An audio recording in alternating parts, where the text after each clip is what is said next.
There's an old saying, if you fail to plan, you're planning to fail. In this video, we're going to go over 5 steps that will give you the best shot at passing your prop challenge. Listen, prop firms aren't here to scam you. They've paid out millions of dollars. But there's something many traders are fundamentally doing wrong that I want to help you avoid. But I'm going to warn you right off the bat. It's going to take some work on your part. So if you're looking for a get-rich-quick scheme, go ahead and click off this video. Buy your challenge and best of luck to you. For everyone else still watching, I want to share some stats with you that may shock you. This post was published March of 2022. 31% passed phase 1. Of those who did, only 14 passed phase 2. Jumping ahead to March of 2023. 19% for phase 1 and 42% for phase 2. This is actually only half the story though. In order to get a refund and payout, you have to be profitable after 30 days without breaking any rules. Here we see of those traders who passed phase 1 and 2, only 40% did everything right and lasted long enough to actually receive the payout. Doing the math, we see the actual success rate is somewhere between 1.7 and 3.2%. Regardless of what you see on Instagram with the flashy cars and the vacations, if you think about the reality, a high failure rate shouldn't surprise you. Most of the regulated European brokers are required to post the win-loss stats to their customers right on the homepage. These numbers should sober you. Here on the homepage for Trade EU, 74 to 89% of retail investor accounts lose money when trading CFDs with this provider. Here on Tickmill, 75% of retail investors lose money. Scrolling to the bottom for Plus 500, 84% of retail investors lose money. 86% of retail investors lose money with Libertex. Think about what you just saw. Over the long run, 74 to 89% of people don't even make 1%. Now put someone under pressure, only give them 1 month to make 8 to 10%. It's quite a steep climb, and that's only stage 1. He still has to make another 5% over the next couple months. I say all that to say this. What you're attempting to do is not a walk in the park. It's by no means easy, but it's completely doable if you follow the plan I'm about to lay out. The market we're in now is not the same as the time of COVID, and COVID differed in significant ways from years gone by. Because of this, if it were me, here would be my minimum backtesting requirements. At least 5 years and 100 trades for each Forex pair on each time frame you trade. Keep records of your winning percentage, average R to R, how many losses in a row, and how frequently a signal occurs. Time is of the essence for stage 1. It's great if your setup has an 80% win rate, but does it really help if your strategy only works on gold and only happens once a month? You want to know all these things before getting started. Let's say you developed a 15-minute breakout strategy to the long side on Euro Aussie. The backtesting results are amazing for the last 8 months. If you don't go back far enough, you might not realize price was in a range for 5 months prior to this.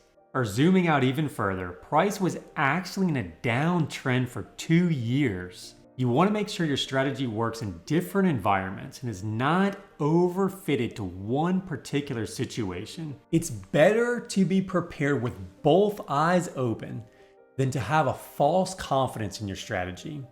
In the future, I'll make a video specifically on backtesting, but for now, you want to use the replay tool in TradingView or one of the softwares for MT4.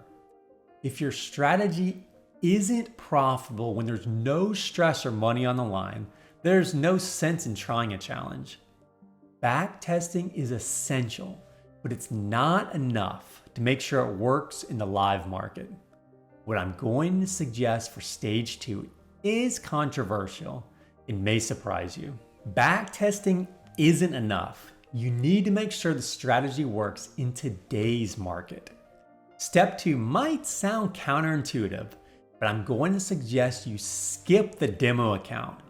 Forward test your strategy by depositing $50 of real money. The size of your account isn't that important because for the next 2 weeks, every trade you take is only going to be 0.01 lots. It's not about making money at this point. For example, you take a 20 pip loss, you're only going to lose $1. But if you've never traded real money before, that $1 may stir up more emotions than blowing 10 demo accounts ever could. I used to play a lot of online poker, and you have the option of sitting at a play money table or real money. With the fake money, people would shove in every hand regardless of what they had, because if they lost, it didn't matter. They just reload with the full stack the very next hand. It's a different world when you move to the real money table. Even if they're only betting a few pennies a hand, the players are actually taking it seriously, folding their bad hands and trying to win. Believe me when I say, you'll be a completely different person trading a demo account versus real money. Some will find it difficult to let their winners run, even if it's only a few dollars at stake. It's better to find out now than when you just paid $500 for a challenge and the clock is ticking. When I first used MT4, there were times when I'd hit the wrong button. I'd sell instead of buy, or I set a buy stop when I was trying to set a buy limit.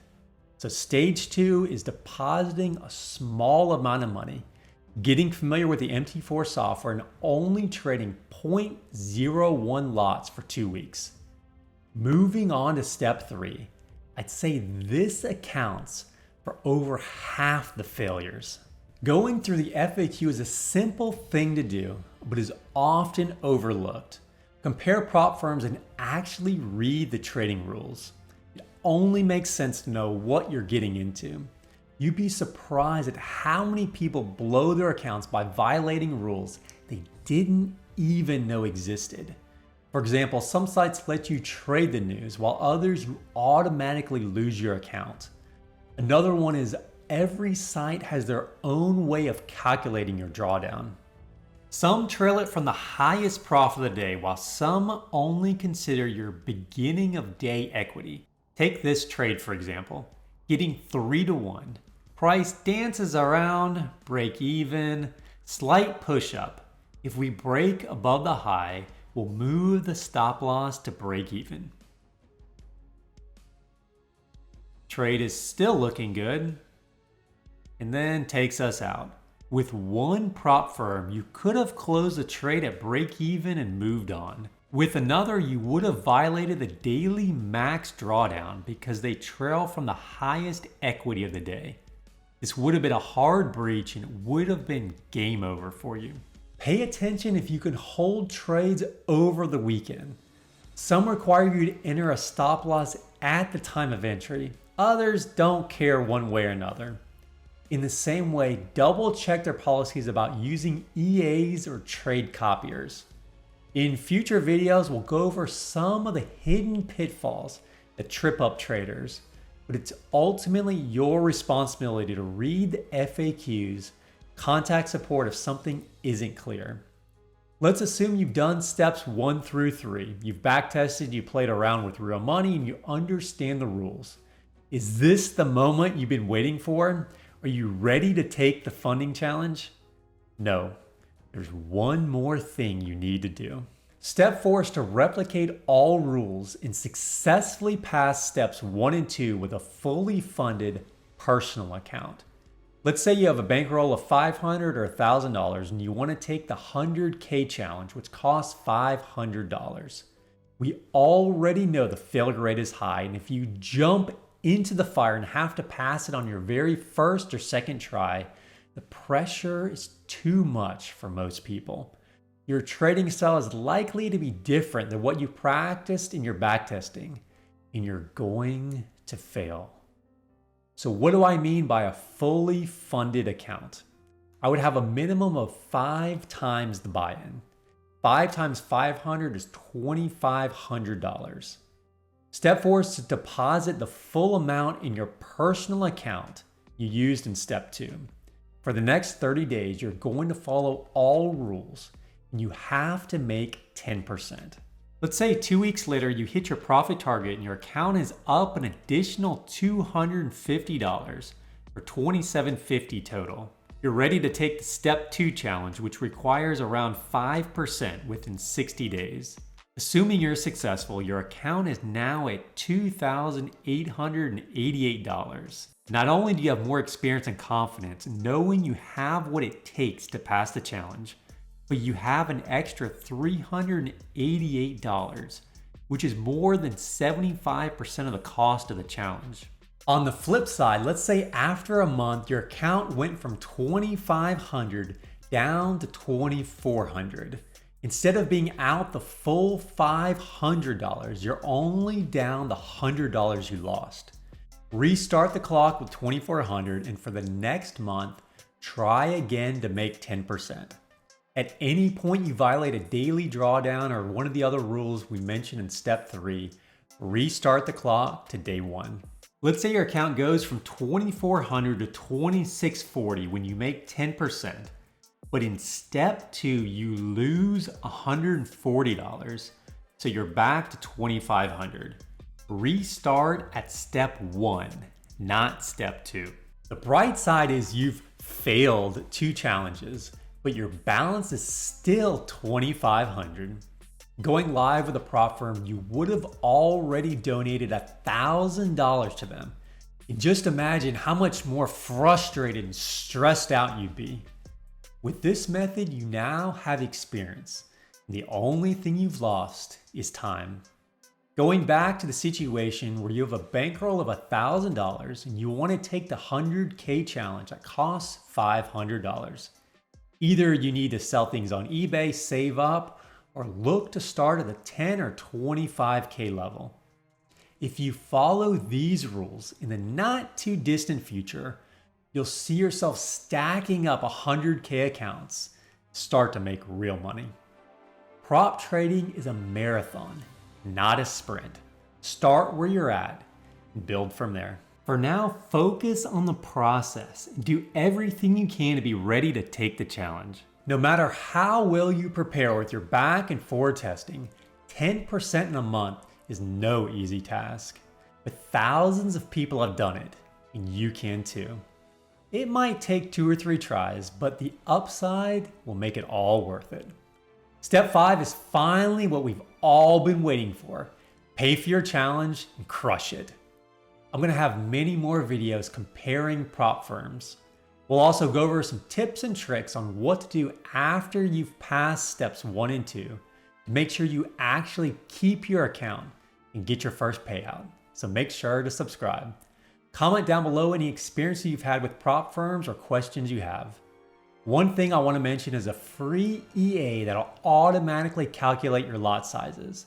Not only will it save you time in the heat of battle, it'll also help you avoid daily and max drawdown violations. As you might know, a 20 pip stop on gold is totally different than the lot size for US 30 or Euro USD. In this video, I'll show you where to get it, how to install and use it. Click now, and I'll talk to you soon.